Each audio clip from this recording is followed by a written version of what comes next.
still feel that in-person events are certainly preferable because I love to get the feedback from my audience, and it's a little difficult in this forum, but you know, we're all adjusting as best we can. So trying to stay on the positive for sure. But I'm really glad actually you had the question about this particular title of this presentation, because when I started doing some research, there's a lot of information out there about it. So I'm anxious to speak about it. Shall we wait for others to come on board, Bruce, or will this be our group? Yeah, you know, we could wait a couple more minutes. Because the one lady that requested it, I don't see her name. She could be on here, I'm not sure, but yeah, Bruce, we have about 13, 14 people. So maybe okay, so we're still waiting for a couple of these. Okay, no problem. Super. Hi, Linda. Hello. Oh, hi, Carol. How are you? I don't see you, but it's nice to hear your voice. Thank you. Likewise. By the way, I'm really glad you're on this presentation because I asked my supervisor about Patty. Yes. And she remembers her and she still contacts her via Facebook. So she asked me to talk to you and see if you would like me to give you her email address. I mean, your email address. To give me her email address. Is that what you said? No, for my boss, if I could give your email address to my boss and then she can give it to Patty. Oh, perfect. Yeah. Then that way, if Patty wants to contact me, good. Yeah. Terrific. And you know, from what Marie remembers, she's out on the coast near you. No, really? Yeah. Oh, I wonder if, I think her husband's name was Keith. And yeah, that I don't know. But anyway, I just thought I'm really glad you're on the call. So I will give her your email address. Oh, I would love that. Yes, very much so. Good. Great. Thank you for doing that legwork for me. No problem. It was easy. Yeah. My son was born, he's 29 now, and I finally am going through old paperwork. I have a tendency to keep old paperwork, and I finally shredded all my information about doctor appointments from when I was pregnant and, you know, little things like that. Yeah. Well, you know what's interesting, Carol, that you bring up birthdays and this kind of thing, because today Sequoia Hospital is celebrating 70 years. Oh my goodness. Yep. Well, happy birthday, Sequoia. I know. Happy anniversary, Sequoia Hospital. Yeah, it's really wonderful. And I don't know if any of you are familiar with the story of Sequoia, but it's quite inspirational because it was actually a group of women that came together and said, you know, we need a hospital in our community. And so they rallied together. They were able to get someone to donate the land, and that's how the hospital got started. Oh, lovely. Yes. Great. Didn't Bob Hope do a fundraiser or something like that too? Pardon me? Didn't Bob Hope and didn't he do a fundraiser up there or for it? Probably. You know, you know what's interesting, Bruce, you bring him up because my daughter's also a nurse, and Bob Hope did a major fundraising and really kind of built the hospital up at Mayor's Memorial Hospital up in Fall River Mills because he was a huge fly fisherman. So one time he got a hook caught in his finger and he had no. So he said, that's it. I'm making sure that there's a hospital in this town. And Mayor's Memorial was really funded by him.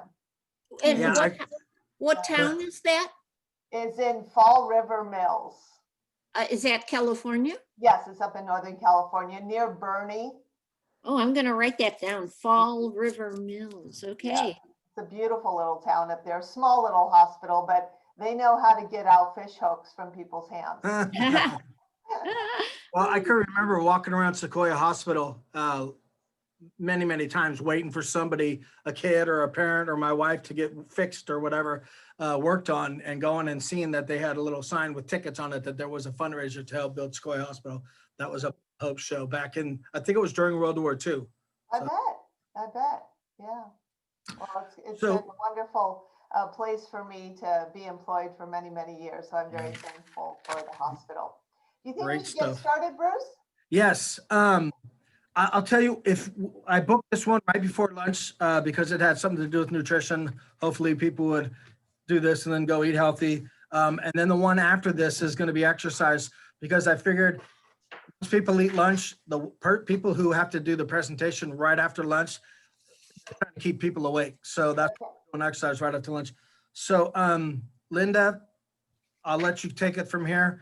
I'll be listening, but I have to make more phone calls to get this stuff going. So I'm here. So take it away, Linda. No worries. Thanks, Bruce.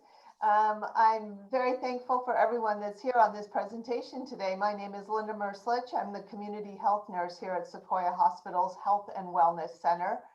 I've been a nurse for almost 37 years now, and so I've done a variety of things here at the hospital. Many of you have heard this introduction before, so I'll make it very short and sweet. Lots of experience in nursing, but my passion truly is now this prevention side of it. So we're going to talk today about the impact of muscle loss as we age. And what I'm going to do now is I have a PowerPoint that I'm going to share my screen so that you guys can all see this, and we're going to go through it together.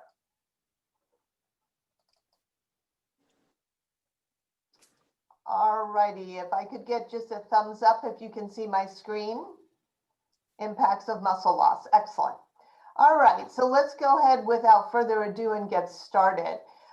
First, what we're going to look at here is really what is this idea of muscle loss as we age? And unfortunately, it is a sobering fact. We can lose up to 40% of our muscle mass between the ages of 20 and 80, okay? Hard to believe that that actually starts in our 20s. But it does. And so the importance of watching our muscle mass, really spans the ages. This is actually a natural part of aging, and the medical term for it is sarcopenia. This loss of muscle mass simultaneously increases fat mass, and so we see a big drop in strength. Many of you may have noticed this already. I remember when my daughters were younger, and all three of them were quite accomplished athletes. And I remember thinking, look at how strong they're getting. Well, I felt I was getting weaker every day. I could really feel the loss of the strength in my muscles as I was aging. And so it felt like it was like this conduit where all my muscle mass was going towards their growth of muscle mass, but it is a natural part of aging. So what is important to know is that's natural, but there are things that we can do to combat that muscle mass loss. So with sarcopenia, or the loss of muscle mass, it does put us at risk for a host of health conditions, from heart disease and diabetes to frailty and dementia. Certainly, those are all things that we're trying to avoid in our lives as we age. People with the lowest amounts of muscle mass seem to be at the greatest risk, sorry, the typo there, of premature dying from all causes. Again, that really is when you really look at that statement, it really speaks to the fact that we want to do everything we possibly can to prevent that loss of muscle mass. Muscles play a protective role in heart health that is most likely directly related to inflammation. So the more muscle mass we have, the less inflammation we have in our body. What we know with the latest research is, yes, cholesterol is important. Yes, our sugar levels, diabetes, stress, that's all very important. But what we know with the latest research is heart disease is very closely correlated to inflammation. So whatever we can do nutritionally and exercise and with stress reduction to reduce inflammation, obviously is going to be very helpful to our overall health. Muscle mass protects us from diabetes. I bet very few of you really knew this. When we eat and digest carbohydrates such as potatoes, bread, or rice, sugar enters our bloodstream, of which a lot is sent to our muscles. So muscles need carbohydrates and sugar to perform. So in other words, oftentimes long distance runners, you may know this, you may have heard this, long distance runners will consume a diet very high in carbohydrates before a race.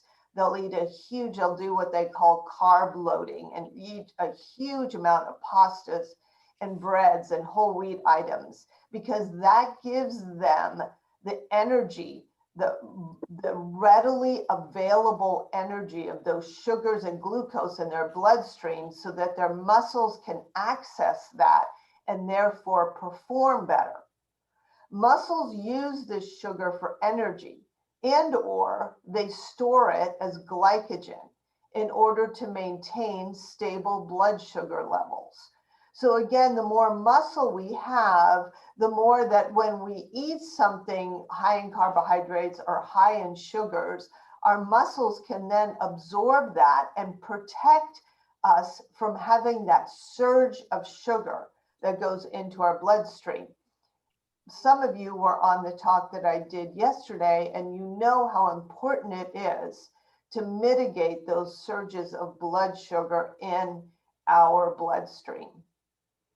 So therefore, more muscle is better for utilization of sugars. Goes hand in hand. Low muscle mass also affects our bone structure. Individuals who lead sedentary lifestyles, therefore decreasing muscle mass, are at a much greater risk for osteoporosis, or what we know is weakening of the bones. So interestingly enough, our muscles, so if you think about muscles, they're not just in our bodies, just hanging out somewhere. Every muscle is attached to a bone. At the top of the muscle and at the bottom of the muscle. They're attached via tendons and or ligaments. So in order for muscles to be strong, we need to exercise. But the greater the muscle mass of your muscle, the more it creates a good bond to the bone, therefore making the bone stronger and healthier. So when we have weakening of our muscles and therefore weakening of our bones, this in turn leads to balance issues and frailty, which can make independent living a lot more difficult, right? So the problem is, what is everyone concerned about as we age? We don't want to have a fall, okay? Because we know the risk in that. We know that if we break our hip or we break our bones and we end up in the hospital, that oftentimes life becomes a lot more problematic after that. So keeping healthier muscles, therefore keeps healthier bones, therefore keeps our balance better and helps us prevent any kind of injuries. Hormone levels as we age really contribute to this inflammation. So the lower level of hormones of testosterone and estrogen lead to higher inflammation, which can sometimes mean the body does not respond to the signals that normally grow and cause muscle to grow. So as women, for instance, when we go through menopause and we lose a lot of our estrogen, for men as we age and testosterone levels go lower, this is what can sometimes happen. And so that's why we have to fight even harder as we age to try and maintain our muscle mass. We cannot maintain muscle mass by being sedentary. It requires activity and it requires proper nutrition. So with sedentary lifestyle, we enter what we call in medical terms a catabolic crisis. This is when for a brief period of time, conditions come all together where you, for some reason or another, have to be very sedentary. And this creates literally a crisis in our body.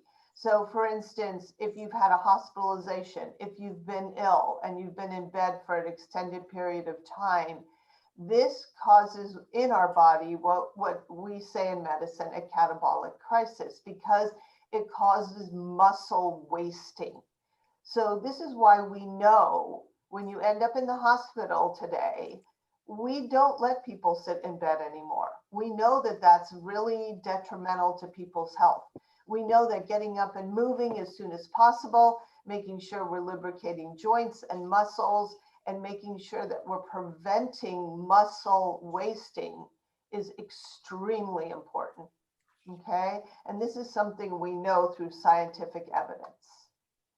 We also know that muscle loss can be prevented. Lifestyle changes are our first line of intervention. Simple things like exercising. One of the simplest, cheapest, easiest things to do is just simple walking. Trying to, when you do walk, challenge yourself, kind of do some hills here and there. But walking is a very, very challenge yourself, even in terms of aerobic, and try to walk at a brisk pace where you're having a little bit of difficulty completing a sentence. This would be ideal. So therefore, you're working your heart muscle also. What is really important for specific prevention of muscle loss is resistance exercises. And I think you're going to be learning more about this on the presentation after me. But simple exercises like lifting light weights or using elastic resistance bands is very helpful. Really important to alternate days of exercise so that you target different muscle groups. And this also allows for days of rest. Because what we don't want to do is we don't want to exercise the same muscle group every day, because that causes further muscle wasting. We need to give muscles days of rest so that therefore they can build. If you exercise the same muscle groups every day, you will cause almost like that catabolic crisis. So you want to make sure and mix that up and alternate groups. You'll be learning more of that in the next presentation. How about nutrition for preventing muscle loss? The main thing we really want to concentrate on here is protein. We need more protein in our diets each and every day to maintain muscle integrity as we age. So we know from the previous slides that muscles need sugar, they need carbohydrates to function, but they also need protein to build. In order to build muscle, which is what we're trying to accomplish with our exercising and our nutrition, and to prevent, even if we don't build muscle, if the best we do is to prevent muscle loss, that is an excellent goal. Okay, so higher protein diets can be things like including lean meats, fish, eggs. Beans are an excellent source of protein.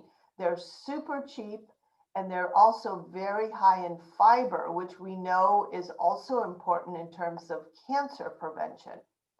Green leafy vegetables aren't necessarily high in protein, but they help our bodies absorb protein.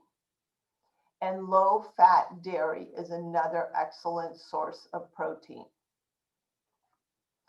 The thing that I really want to emphasize here is there's also nutritional supplements that people often ask me about. They might be nutritional bars and or shakes like Ensure and things like that.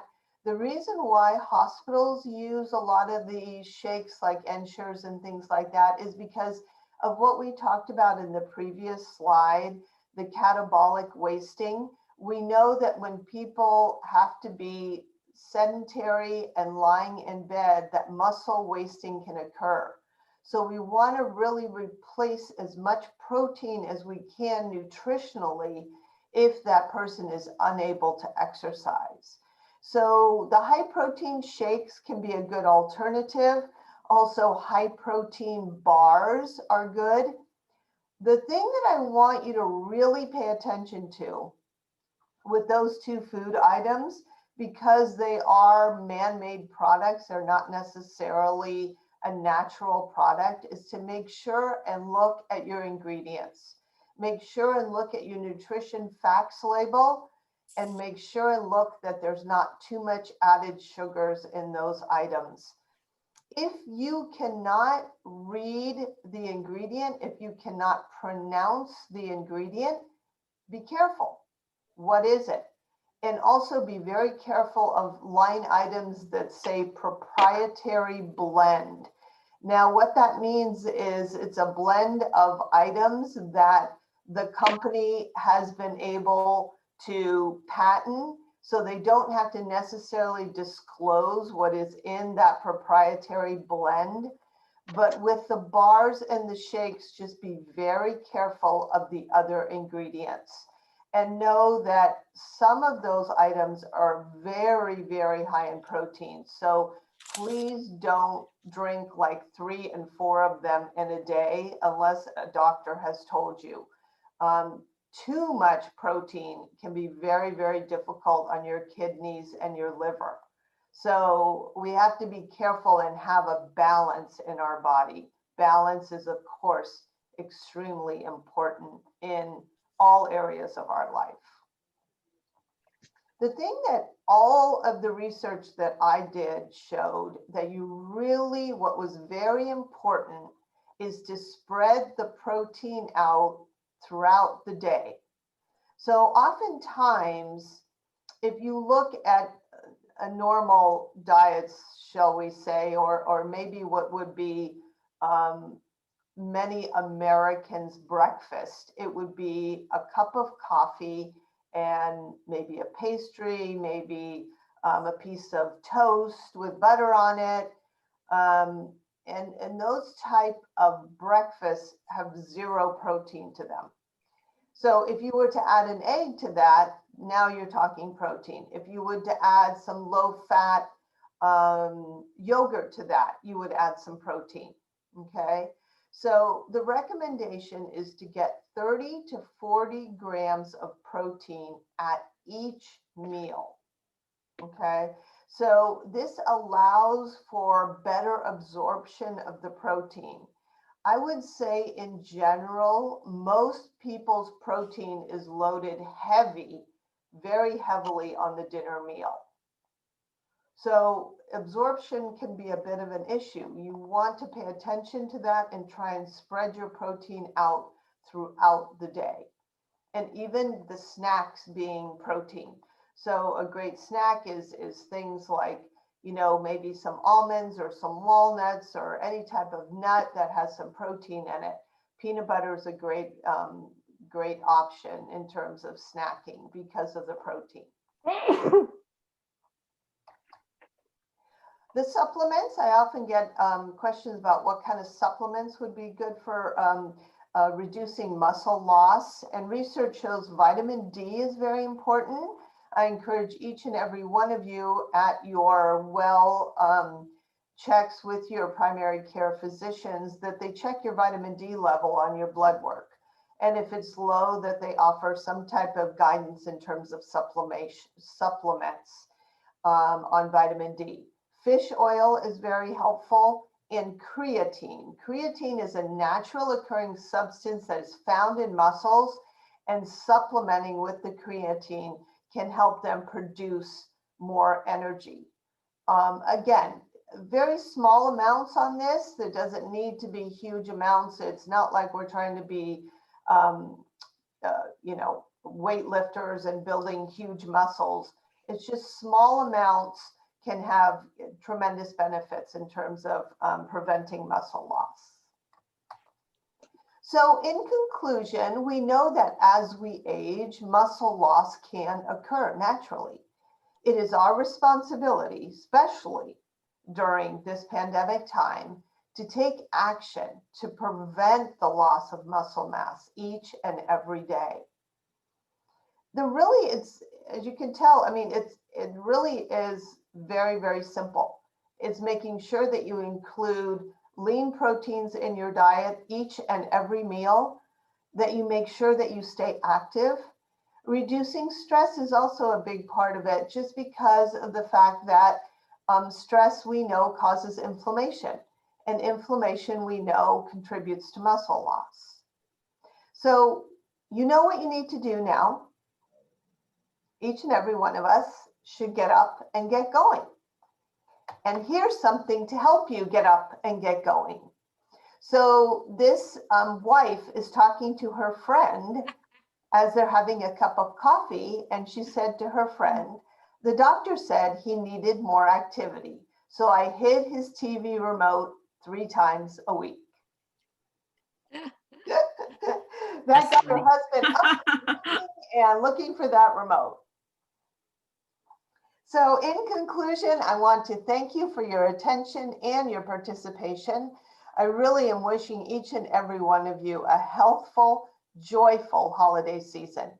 If you have any questions, I'm more than, it's really difficult in this forum to ask a lot of questions. You certainly can go into the chat now if you want to and ask a question, but I'm trying to be respectful of not going over my time today. But my name is Linda Merslich. You see my email address here. I'm sorry, I tried to get that in a darker format. It wouldn't let me do it.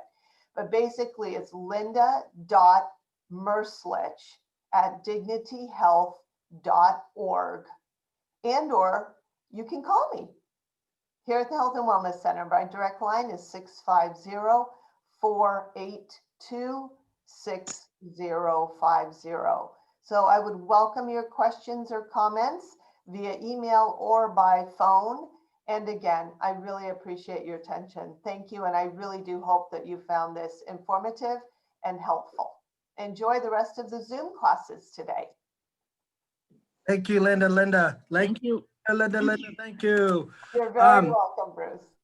Could you have a couple minutes for a question or two? Or Yeah. Hey, Linda, one question. Can you send us the slide? We can send it out to the members. I think somebody's asking for it. Absolutely. Should I send them to Bruce? Yeah, send it to Bruce and Yes. myself, and then we can share it to the people that's here. Thank you. Yes. Thanks, Linda. Awesome. Anybody else have any questions? Thank you. Thank you. All right. Very welcome. Have a great afternoon, everyone. All right. Thank you. Linda. And Bye-bye. everybody else. Very Bye-bye. much. Yeah. Everybody go